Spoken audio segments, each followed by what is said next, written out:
This is Charlie giving you Wednesday's video. I hope you're very well. And today we're looking at having stops too tight. I've been given a few questions from traders just in the last few days about some of the things that they've been doing, and one of them is the chap said that he kept on making the same mistake, and the same mistake was that his direction would be right as far as his analysis was concerned, but he kept getting stopped because his stops were too tight, and so this comes down to a fear, on the fear side of trading, fear, greed, and certainly this is a fear-based thing. So basically, what's happening is he's putting trades on, but then not wanting to then lose too much. So then, on a subconscious basis, really, he's having a tighter stop so that he feels that he's not going to lose as much. So the advice to someone who is having too tight stops and getting stopped out more regularly, so they're trying to, by the very basis of them trying to not lose or lose too much, they're actually losing more frequently because the stops are too tight. So he the best advice you can do with someone like that is to reduce your position size. Have a smaller position size and have wider stops. So you're not losing any more money, but you're giving your trade more room to breathe. So that would be the answer to someone who keeps on making that type of mistake. They're right on direction, but just moving their stops or having their stops a bit too tight is just reduce your position size, because all of a sudden, if you've been trading at, let's say, £1 per pip or per point, whatever, and you did reduce it, I'm not saying do this, but just as an example, when you reduced it down to, if I bring the pen up, so you were trading at £1 and you reduced it down to, let's say, 10p per point, it's likely that if this is what you're used to and you went down to 10p a pip, then that would be really desensitized. So you wouldn't feel the emotion. Now that's an extreme example, because I wouldn't necessarily say go down to 1/10 of what you were doing. But it's an example. You wouldn't feel the emotion anymore. You wouldn't have the same attachment issues towards your trade, which means that you'd get in here, you'd have a stop down here, and you'd be quite happy to just let it do whatever it's doing until maybe hopefully it goes up to your target. So that's the first one. I've had a couple of questions, as I've said.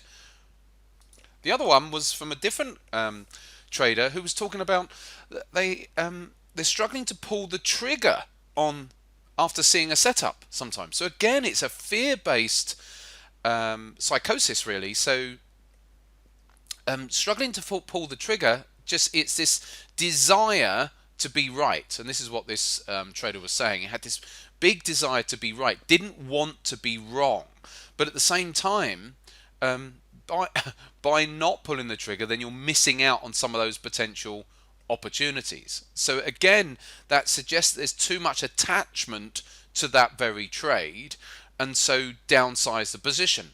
Now the interesting thing with this chap is that would be what my advice would normally be. If someone's got too much of an attachment to a trade, it would suggest their position size is too big.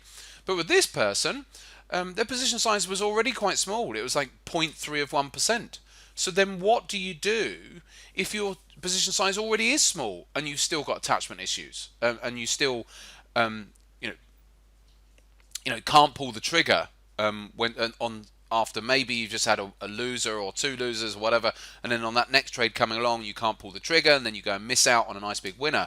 Well, again, you've got to keep reminding yourself of the bigger picture. And if I draw it on again, so it's very easy for us as traders to get caught up in the moment, caught up in the trade that we're taking, that very one trade that we're taking right now, and the outcome. We pin all of our human resources on the outcome of that very one trade. And yet the reality is, what we need to do is desensitize the importance of this very next trade that we're going to take. Desensitize it and say, well, look, this is just one trade in the next 100 trades.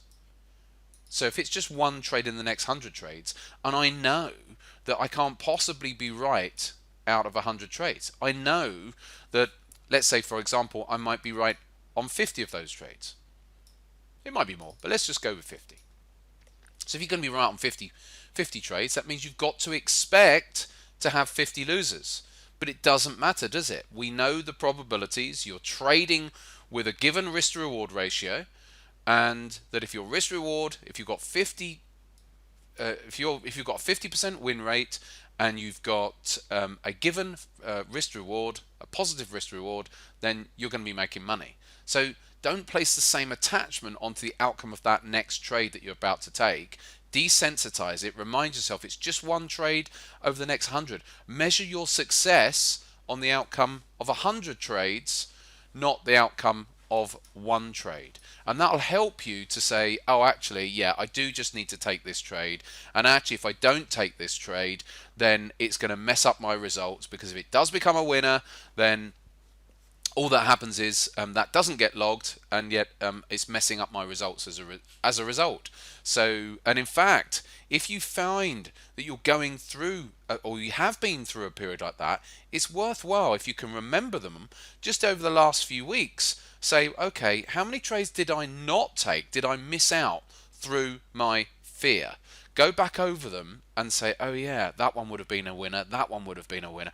And all of a sudden you start, it's all about confidence, and you start to hopefully build some confidence by saying, yeah, actually, by me missing out on these trades, there was certainly a couple there that would have been some nice winners. And so it's all about building confidence. And another aspect of building confidence, of course, is doing things like back testing and stuff to help with confidence as well. So if you're having these sorts of issues, then of course back testing is very important, because it can help build the confidence in the strategy you're taking as well. Anyway, as always, if you've got anything more you want to add, I try and keep these videos fairly brief. If you want to add anything more to what I've just said on those couple of instances, by all means do. And other than that, I'll see you at the end of the week. Take care for now.